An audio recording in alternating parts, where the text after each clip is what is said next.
Olá, eu sou o Hyde, sejam bem-vindos a mais um vídeo deste canal. Hoje eu venho fazer um vídeo um pouco diferente. É um tipo de vídeo que eu não tenho tanto costume de fazer, no caso reviews, e menos ainda porque eu tô trazendo algo de um quadrinho. É algo que é realmente incomum de ser feito. Ainda mais que eu tô fazendo sem nenhum roteiro, então se o vídeo não ficar tão bom quanto o normal, vocês já sabem a razão. Hoje eu estarei fazendo uma review de Unordinary. Eu já trouxe um vídeo que eu comento sobre ele, que eu considero um dos melhores manhwas / mangás que eu já li, pelo menos. E primeiro, caso você não tenha visto aquele vídeo, eu recomendo que vá ver, obviamente. É um vídeo que eu considero bom e eu considero todos os mangás lá bons. Então, caso você esteja sem nenhum mangá pra ler, dê uma olhada, talvez você ache alguma coisa que te agrade. Mas bom, do que se trata Unordinary? Aqui nós temos um mundo onde a maior parte das pessoas tem superpoderes. Sendo mais preciso, 99,99999% das pessoas têm poderes. É uma minoria extremamente menor que My Hero Academy, por exemplo, dentre os que não têm poderes. Também diferente de My Hero Academy, aqui não tem super-heróis. E bom, aqui o nosso protagonista é alguém que aparentemente não tem nenhum superpoder. Porém, ele consegue se virar sem isso, porque ele treinou artes marciais, lutas e tudo mais, para que conseguisse se virar em uma luta contra pessoas com poderes. Claro, ele tem uma extrema desvantagem por não utilizar nenhum poder, apenas habilidade física e seu treinamento, porém ele ainda consegue sair bem, mesmo que se machuque muito no processo, às vezes até perdendo. E a história meio que vai se desenrolando com esse cara, enfrentando diversos problemas no dia a dia e sofrendo bullying por ser alguém que teoricamente não tem poderes, exceto de uma pessoa que é a garota mais poderosa do colégio, que é sua melhor amiga, por sinal. Que tem uma habilidade super roubada, vale dizer. Agora que eu dei uma sinopse básica, vamos falar da história. A história tem uma premissa interessante, já que o protagonista, diferente do Deku, não ganha um superpoder apelão, em momento algum. Exceto pelo fato que ele já tinha esse poder. A história, em vários momentos, deixa brechas para você, desde o primeiro capítulo, para você imaginar que ele tem poderes. Como, por exemplo, na primeira batalha do primeiro capítulo, o olho dele brilhar, assim como os de quem tem superpoder. O que poderia ser visto só como efeito estético, mas não, ele estava utilizando seus poderes ali. Mas é algo que ele esconde devido a traumas de seu passado. O modo que ele utilizava seus poderes, assim como o que ele veio a passar por este uso. E, bom, nesse mundo existe uma hierarquia de poderes. Todos são separados em tiers, tendo tier God, tier low tier, tier baixo, tier médio, tier alto. São meio que os ranks, e cada pessoa recebe um rank de acordo com o nível de controle que tem do seu poder e sua capacidade com o mesmo naquele momento. Ou seja, de nada adianta você ter um poder super apelão se você não sabe utilizar. Assim como ter um poder teoricamente fraco pode lhe ser útil se você souber utilizá-lo. Como é o caso de alguns personagens que têm poder teoricamente fraco, mas utilizam bem, o que eleva o nível deles. Existem diversos plots e subplots durante o decorrer da história, como o primeiro arco é voltado meio que o protagonista escondendo seus poderes até o momento que ele não consegue mais esconder seus poderes. Sendo mais preciso, quando um certo alguém, devido a um certo grupo de pessoas, perde seus poderes. Ele acaba tendo que se revelar para proteger essa pessoa. E o modo que ele se revela, ao mesmo tempo que uma revelação, não é. Nos colégios existe um sistema de hierarquia, de rei, rainha, o príncipe, o jockey, como as cartas do baralho. E ele acaba se tornando o Joker. E elimina todos os outros tiers altos, se tornando o rei do colégio. E, bom, por ele fazer isso, ele acaba se tornando igual àquelas pessoas que faziam bullying com ele. Inclusive, passa por diversos maus bocados devido a isso. Mas, bom, o resto eu vou deixar pra vocês, porque ele tem porque a história tem cerca de 290 capítulos. Eu não vou resumir ela toda aqui, eu só dei uma base para vocês saberem o que podem esperar. Agora, quanto aos personagens. A história tem uma quantia de personagens relativamente variada. Tem o protagonista, que é o John, que é o cara que teoricamente não tem poderes, mas é um poder tecnicamente comum em obras do tipo, porém, ao mesmo tempo, é bom. Ele sabe utilizar. É um poder interessante de se vê-lo utilizando. E ele é um personagem que provavelmente mais evolui no decorrer da obra. E também desevolui. Porque, tecnicamente, né? Porque ele vai de alguém super gente boa pra um completo babaca. Passa a ser um cara meio que com medo de utilizar os próprios poderes. Além disso, temos a Serafina, vulgo melhor personagem de toda a obra, que é a melhor amiga do protagonista, vale dizer. O poder dela é realmente interessante. Ela aparentemente consegue aumentar e reduzir a velocidade das coisas, podendo aumentar a própria velocidade ou deixar os outros meio que em câmera lenta. Ela tem meio que um controle do tempo em áreas específicas. Além de que ela é uma personagem extremamente interessante com um passado até então sem muitas revelações, apenas sabemos que sua mãe cobrava muito tanto dela quanto da sua irmã, e a irmã acabou saindo da família, fugindo, para viver a própria vida por não aguentar a pressão, aumentando a pressão assim na Serafina. E ela meio que tem que lidar com isso, mas apesar de não ser algo tão bem desenvolvido ainda, eu acho que pode vir a se desenvolver mais com o decorrer do tempo. É uma personalidade interessante. A personagem em si é muito boa. Outro personagem que compõe o grupo dos principais é o Arlo.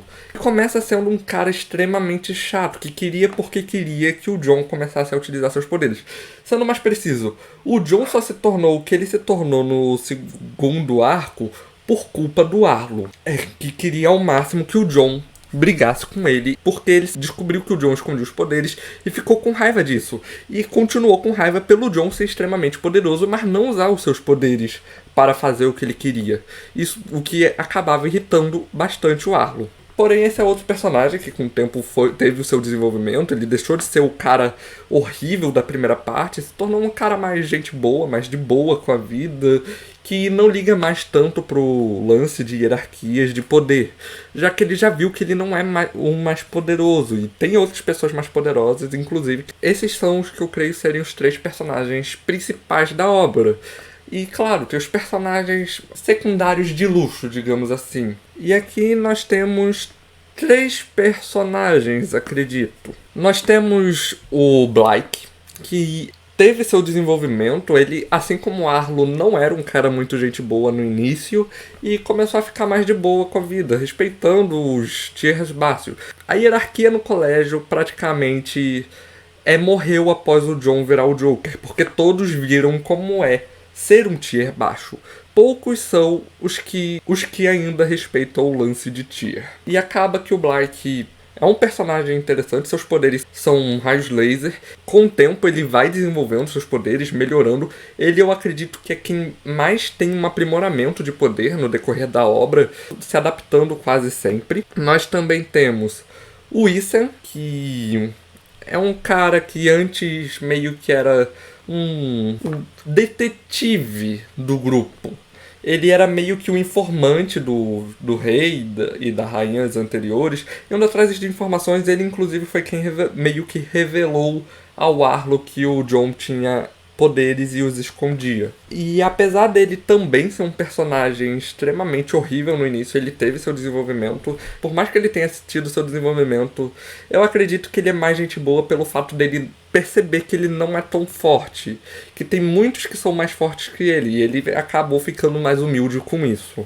E o outro personagem que compõe um grupo de protagonistas é a Aremi, que é uma personagem que não teve uma grande evolução, mas ela meio que sempre foi gente boa, mas ela é bem importante para o decorrer da história, criando um clube para aqueles que são tiers baixos, um porto seguro, digamos assim, para pessoas estudarem e se divertirem no colégio, já que o Jon tava atacando todo mundo que mexia com ele. Se você olhava torto pra ele, ele te atacava, basicamente.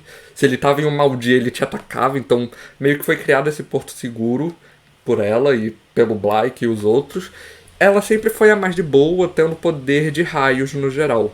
Inclusive, ela já foi uma vigilante. Algo que eu não falei anteriormente, mas basicamente, como eu disse anteriormente, não tem heróis nesse mundo de forma oficial. Os heróis são meio que vigilantes, eles são heróis ilegais. E tanto que eles estão contra as leis ao fazer os atos de vigilantismo. Porém, meio que é necessário que hajam os vigilantes, porque a sociedade de Unordinary é completamente corrupta devido aos tiers de poder. Então eles acabam sendo necessários para equilibrar as coisas. Agora vamos falar quanto ao traço da obra. A obra começa com traços relativamente simples, que vão evoluindo com o tempo. Particularmente, tem um traço que eu gosto bastante no geral. Desde o seu início eu já gostava. E eu gosto bastante também de um fator que são os balões de fala, que tem uma cor personalizada para a aura do personagem. Por exemplo, o Arlo tem escudos amarelos, então o balão de sua fala vai ser amarelo. A aura da Serafina é rosa, então as auras são rosas. E é uma forma que eu achei interessante de mostrar quem é o personagem mesmo que ele não esteja em tela. Além de dar um fator a mais pro personagem, né? Uma característica a mais para eles. Bom, como eu disse, os traços evoluíram bastante. Se você ver aqui tem uma imagem da Serafina no início e aqui uma dela atualmente, no arco mais recente. Dá pra ver que houve uma evolução da autora. E as lutas também são boas de se ver. São relativamente fluidas, mesmo que seja um quadrinho. Eu não sei se fluido seria a palavra certa, mas são lutas legais de se ver. Agora vamos à minha opinião sobre essa obra. É uma obra que eu diria que tem altos e baixos. Ela começa em um alto, ao meu ver. O primeiro arco é muito interessante. Porém, o arco em que o John começa a atacar todo mundo como Joker é um arco que fica chato acompanhar ele, porque ele é um cara extremamente chato. Porém, é legal de certa forma, já que é um protagonista que você vê que ele evolui com o passar do tempo. Seja ele indo de boa, mas cansando tanto do bullying, cansando tanto da repressão, cansando de tudo e partindo para ataque, enfim. Até depois aprendendo com seus erros de partir para ataque contra todo mundo e voltando a ser mais de boa. Porém, tendo que lidar com seus atos do passado, tendo que conquistar a confiança dos outros por ele ter atacado todo mundo, por ele ter cometido tanto mal para as pessoas. Precisando, então, lidar com seus erros do passado. Isso é algo interessante. Além do plot do que eu considero ser a terceira parte, pelo menos, ser algo interessante e você sente que a história avança, que ela não fica parada, que o protagonista evolui, que todos os personagens estão evoluindo com o decorrer da obra. Você sente que não parece, por exemplo, que com My Hero Academia, que o Bakugou na primeira temporada é a mesma coisa dele da quarta temporada. Ou o Deku, que não tem grandes evoluções de personalidade. Ou qualquer outro personagem que fica meio que estagnado após um tempo. Mesmo que tenha uma evolução inicial, ele fica estagnado rápido. É uma obra que, talvez por lidar com poucos personagens centrais e deixar isso claro que ele não quer focar tanto nos secundários, mas ainda dando certa relevância para eles, conseguiu fazer um trabalho melhor que My Hero Academia. Não à toa que eu considero este uma versão aprimorada de My Hero Academia, mesmo que não hajam exatamente heróis, e nem uma academia para utilizar seus poderes e tudo mais. É uma obra que eu gosto bastante e eu ultra recomendo caso você não tenha nada pra ler. E, inclusive, se eu tivesse que dar uma nota pra este manhwa, eu acho que eu daria um 8.2. Talvez um 7.8 devido ao arco do Joker. É uma obra que me divertiu bastante enquanto eu lia.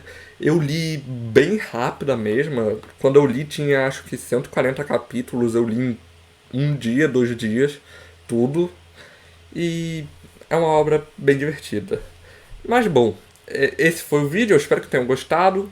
Comentem aí se vocês gostaram desse tipo de vídeo, um pouco mais descontraído, sem roteiro e tudo mais. A única coisa que eu utilizei para gravar esse vídeo foi a minha memória, junto de alguns tópicos para falar, sendo mais específico o que eu precisava falar nesse vídeo, como a sinopse, a história, sobre os personagens, o traço e a minha opinião. E nos vemos na próxima.